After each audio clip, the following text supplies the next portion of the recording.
How to sign in to your People's Pension account. Hello and welcome back to our YouTube channel How to Tutorials. In today's video, I'm going to show you how you can sign in to your People's Pension account. For that, you need to open any web browser on your device first. Here I have launched my Chrome browser. Now once on the browser, in the search bar, you need to type the peoplespension.co.uk. Make sure to enter the correct keyword here. Now once you have entered this keyword, press the enter button to search it. Now within a while, you will be taken to the official website of the People's Pension.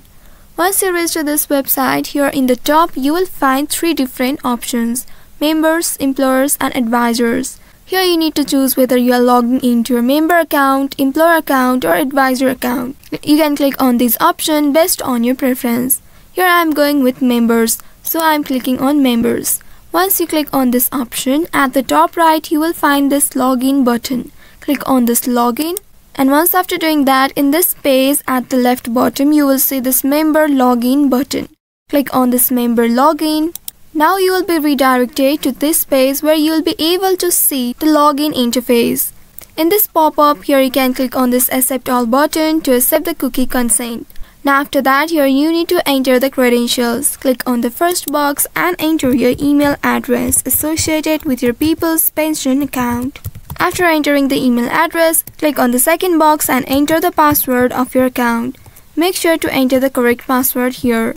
You may also click on this I button located at the right side to reveal your password and check if you have entered it correctly or not. In case you have forgotten your password, you will have the option to retrieve your password by clicking in this forgot your password link just below the box. Also, if you haven't created an account on it, you will also get the option to set up your account or create an account on this People's Pension by clicking on the set up your account link at the bottom. Now once you have entered all the credentials correctly, go ahead and click on this login button right here, and then you will be able to log in to your People's Pension account. So I hope this tutorial was helpful. If yes, don't forget to like, share and subscribe to our channel. Also hit that bell icon to never miss any updates from us. Thank you for watching.